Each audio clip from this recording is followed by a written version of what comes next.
Welcome to the Business Spotlight series. My name is Dona Kappmeyer, and I'm the CEO and firm owner of Capital Game Plan Consulting and Action Coach in South Texas. And I'm going to be your host for today. I am very excited to have our special guest, Mark Olson, on our show. Mark is the president and CEO of LTO Ventures in Boerne, Texas. And today we're going to speak with Mark about his journey to get to where he's at and the challenges and successes of owning and operating a business. If this is your first time on our channel, please be sure to like and subscribe so you can get our new content. And well, Mark, welcome to the show. It's great to have you on. Thank you, Donna. Thanks for having me. I'm excited that you're here, and let's go ahead and get started. So, Mhm. one of the things I like to open up with is kind of talk a little bit about your business. And let's start off by Mhm. talking about how your business is structured. Sure. We're a 501(c)(3) nonprofit, incorporated in the state of Texas. Very good. And as a nonprofit, let's talk a little bit more about your business. What exactly is LTO Ventures? Sure. So we do three fundamental things. First and foremost, we are developing our own intentional residential community for adults with intellectual or developmental disabilities in Boerne. Second is, and where we spend a lot of our time, we provide paid consulting and project management services to nonprofits around the country to help them build their intentional residential communities. We've done 18 projects in 10 states to date. And then the third leg of the stool, if you will, for our business is advocacy. So we do a lot of advocacy work at a local, state, and federal level. Um, we had our last biggest achievement was significantly changing regulations and administrative code in the state of Texas in 2022, and then before that, at a federal level, significantly impacting what they call the final settings rule. So those are three pieces of our business. So that's a whole lot to unpack. So let's start off with how did you even get started in this business? Sure. If you remember the recession in sort of 2006, 2008, I was working with a financial services company in Las Vegas, and one thing led to another with that, sort of out of my control, but it led me at that point, and I was a single parent at that time, Okay. to think about, to really come and answer the question my friends were asking me, which is what's going to happen to your daughter when you're not around anymore, right? So my daughter Lindsay, and she's the LTO and LTO Ventures, Nice. um, was, oh my gosh, how many years ago was that? That's a lot of years ago. So she's like 11 or something. Um, and I'm an only parent. And so the question is, what's going to happen to her when you're not around? And I thought, well, you know, um, I've made billions of dollars for other companies as a marketing consultant, and maybe it's time I give back. Maybe it's time I create a future for her. And the more I got into that and researched that, the more I saw the size of the need for that and thought that that just seemed like something I really wanted to devote the rest of my life to. And so that's how I jumped into that. So that's a big undertaking. So how old was she when you kind of were posed with that question? I want to say like 11 or 12, because it was 2007. So 12, yeah, not quite 12 yet. And yeah, she and I were, we had a little apartment in Henderson, Nevada, and I'm not going to live forever. Even though when my friends would ask me what's going to happen to your daughter when you're not around anymore, my first response was always, I'm immortal. But I realized you got to have a plan B, right? So I had to develop a plan B, and came to find out that she's not the only one with this need. There's more than 8 million adults with intellectual or developmental disabilities in the U.S., and only 16% of them live in a home of their own. 75% of them still live with their family members. So that just looked like a huge need, and I helped some of the largest corporations in the world to be successful. And I just thought that was something that just looked like a fun challenge. And if I could find a way to make a living out of it, even better. Wow. So that point in time really set the stage for the rest of your life and the rest of your legacy, and has evolved Mhm. really because you continue to grow into different areas. Um, as time has moved on, and you found yourself in different areas as time has moved on to the point of even doing Yeah, yeah. advocacy. Yeah, the nature of what we do has significantly evolved over time, kind of with the market also, because a lot of parents are asking themselves the same questions, and a lot of parents are forming groups and building housing or coming to me and asking me to help them build housing. And so it's just been a really interesting time, and uh, it's a market that will be there, well past my final days. So I'm not worried about having anything to do. So, are you finding people coming to you? No, I mean, this kind of was that aha moment for you when she was young. Are people coming to you late in life? Are they coming to you early? What does that look like as far as the Yeah. landscape of your market, if you will? Yeah, it's interesting. It tends to be earlier, right? So parents go through most parents of adults with, and we're going to use IDD for short. That's intellectual or developmental disability. Okay. IDD is much easier to say. And within IDD is autism and intellectual disability and a variety of other disabilities that are chronic and lifelong. Uh, they're when your kids come up through school, they hit 14 and then they hit 18, and so that's the end of the regular school system. And under the Individuals with Disabilities Education Act, they have a right to stay in school till they're what we call 22 years minus a day. And then after that, there's nothing. Really? So there are lots of parents who get to 18 and they kind of look around and they're like, holy cow, like we better start planning something. We better figure this out. And so I get a lot of inquiries from groups that are younger individuals, somewhere between 18 to 25. And they've realized this need and they've kind of all gathered around a dining room table or a Starbucks and said, hey, we should do something. That sounds great. Here, I downloaded the form to become a nonprofit and I found this conference and I found this. And then they get a few months into it and then they just kind of go, and I call it reaching the base of the mountain, right? They just get there and go, holy cow, there's so much to do, and I don't know where to begin.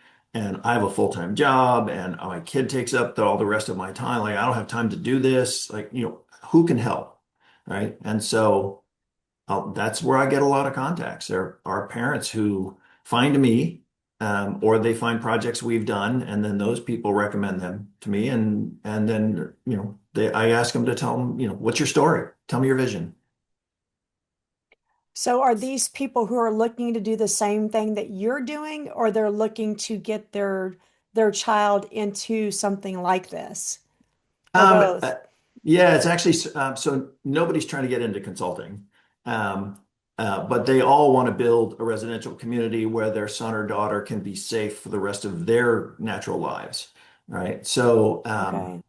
and so they're now we are building our own community. So in that sense, I'm a peer with them from the building a community standpoint.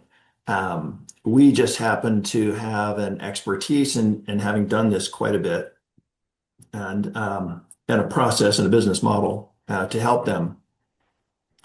What we call it the heavy lifting, right? That first 6 to 12 to 18 months of trying to get your project started is overwhelming for most people, and they don't know what to do, and they don't know how to do it, and they don't know how to figure it out.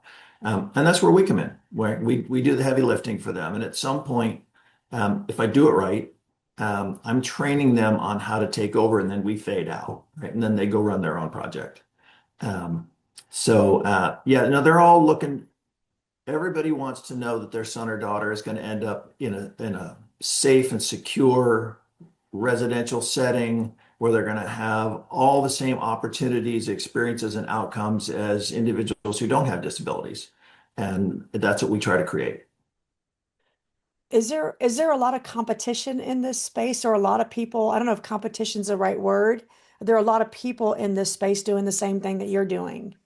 So, from the building a residential community standpoint, there's more than 300 intentional communities existing around the country right now. There's more than 50 in development at any given time. From a consulting standpoint, um, I have a bunch of peers in this business, most of them are people who have built their own communities and now are offering, because the second you get something built, and I tell this to every one of our projects, I said, you're going to spend half to three quarters of your time giving tours and sharing information about how you did it, right? And some of the people who've developed these projects are, well, first of all, they're all great friends of mine, and they're amazing people, have um, become more organized in how they provide those services. There's a gentleman in Florida who will jump on a plane to help you, whatever, testify in front of a city council. There's a gentleman in California who will help you, with the deep dive in your pro formas. They've all solved the problem in different ways and built amazing communities. And so what I really love about this space right now is there are so many incredibly smart people doing incredibly creative things, and they're willing to share all their work with anybody else who wants to get into this. And so it's not uncommon for me to reach out to a friend and go, "Hey, I need I need to see your P&L for the last year, and what I really need is I need a breakdown of your, what you're paying your employees and what your, experience, because I need to build that into a spreadsheet for a project. Um, and, it'll get redacted. Next thing you know, it's in my email, right? Or I need to see a copy, would you be willing to share your policies and procedures for the following thing? And boom, and now I've got a folder of those. So, um, and I like to think that, I give back as much as that. I'll share stuff with with pretty much anybody who comes and asks for, a bit of help. And because at the end of the day, all of us doing this right now, if we did 10 times more, we can't even scratch the surface, right? Wow. So, yeah, we just need to keep. I chaired a panel at a conference, God, I want to say it's 2013, and 350 people in the room. And my instruction to them was go build whatever it is you're thinking about doing. Just go do it, because we can't build fast enough. We can't build big enough. You can't have real choice without real options. And so we need to have all these different ideas in every place in the country so that families they can find something that's a great fit for their son or daughter.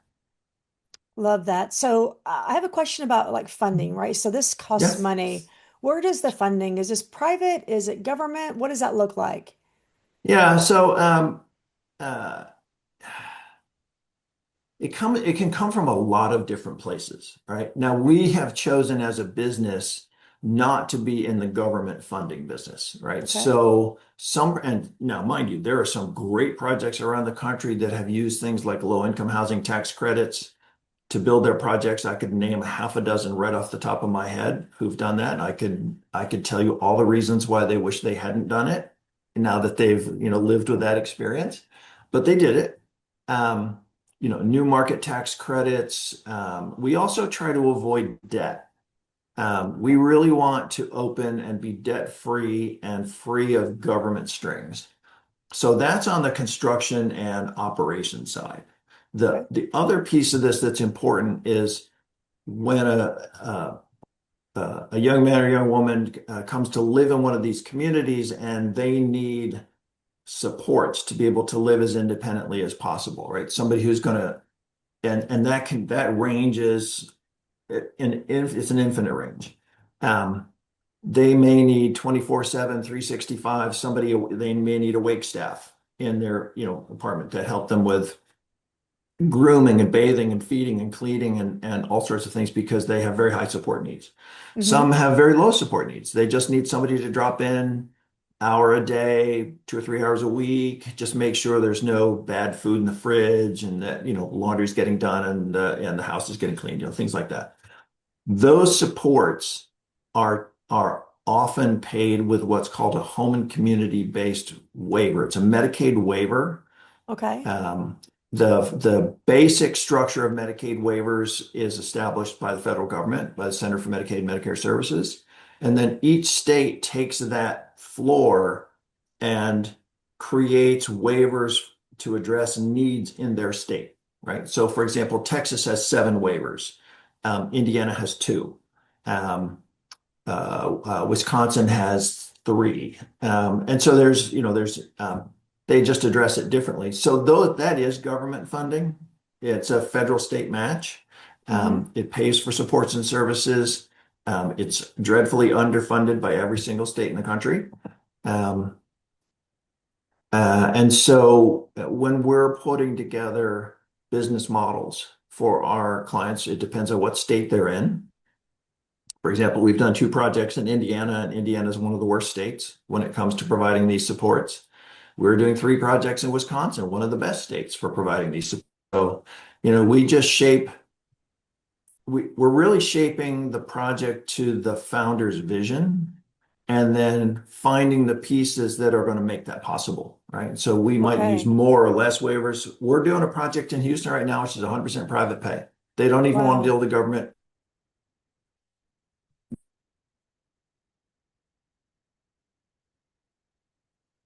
Nut they're going to have to come up with. I think we're going to restate that because we lost internet Mhm. connection for a minute. Yep, I just So, got the unstable message. Yeah. so if you want to start over, you said talk about restart about Houston. We're dealing Yeah. with a project in Houston. Yeah, so we're doing a project in Houston, established entity. They've got land already, and they want to be 100% private pay. They don't want to deal with waivers at all. They don't want to deal with the government at all when it comes to that. And so we're shaping a model for that now for the families whose sons or daughters are going to be there. That's going to be 30, 40, $50,000 a year for every year of their son or daughter's life to be able to do that. And so kind of limit your market a little bit. But Houston is the third or fourth largest city in the United States. There are at least 60 families who can fill that building. So you look at each project and you build out the model to make it work. Nice. So let's talk a little bit about hurdles. You've been doing this for quite a while. Mhm. What are some of the, top one or two or three memorable hurdles that you've had to overcome since you've been in this business?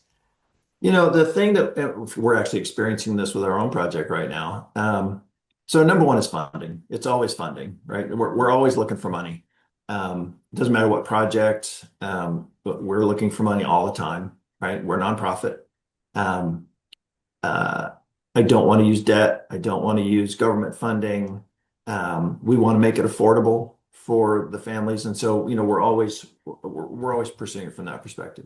Land is a challenge. So I can think of including our own project right now. Finding land that's a good place, that's a good fit, that's buildable, that's affordable, is a challenge, and that's become an even bigger challenge post-COVID. Like pre-COVID, not such a big deal. We were Hmm. looking for land in Arizona for a project during COVID, and it was like every day everything went up 25%. And then the next Wow. day go up 25 more percent. It was crazy. And nothing's coming down, right? So, and then state regulations. The federal regulations, we've pretty much figured out. The state regulations, because they have the right to take the federal sort of minimum and they can add restrictions on top of it. Indiana, Pennsylvania are very restrictive. So it's working with those restrictions. Crazy. Yeah, that's unfortunate. Yeah. Prices aren't coming down. And so, and they're not making any more land, I guess, depending on where you're at. No, and Um, everybody's in competition for it, right? If you're in a place where yeah. people want to live, we're in Bernie, right? So they widened I-10 from San Antonio out to Bernie, from 4 to 10 lanes, and every developer on the planet said, well, now Bernie's the bedroom community for San Antonio. So they've been snapping up huge parcels of land. So I'm in competition with the biggest home builders in the country for land. My goodness. So let's talk about future state. You got a challenge with that. Where do you see this, your business and the industry going in the next 3 to 5 years? What does that look like? Yeah. Um, I have this giant caveat that I tell people. I said nothing I say is political, but I am reality based, right? So we are seeing some uncertainty in the space given the uncertainties coming out of Washington. So we're having to sort of address that. um, uh, you know, tariffs, like Mhm. the three most important things that go into building your community besides land are concrete, wood, and steel. Um, they all come from Mexico and Canada, and so when price the cost of a project can go up $1 million overnight, and so there's that. Also, uncertainty. People put their wallets back in their pockets. And Mhm. so fundraising becomes a little bit more challenging, right?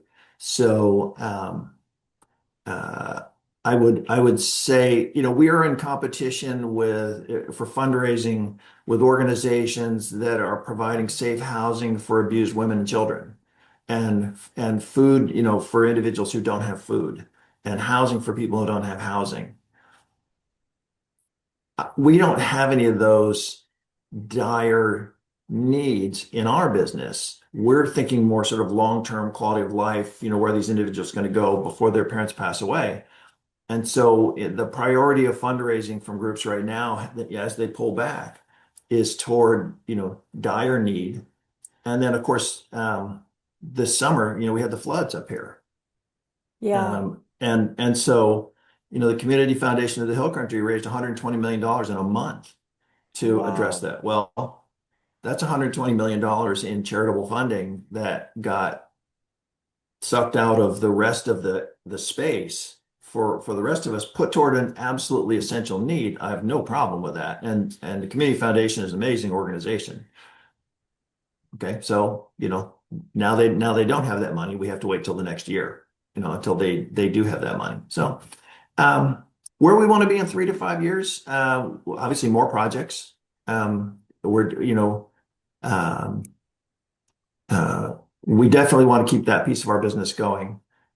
Very much want to acquire land and get our project going. So our project is called Autumn Hills Village, and what we want to get going initially is a day program. We did a community survey, and there's a lack of a really innovative day program up here. So we want to get that going, Okay. so individuals have a place to spend the day. Um, It's also a lot cheaper than buying land and building buildings, and so you can get that up and going quicker.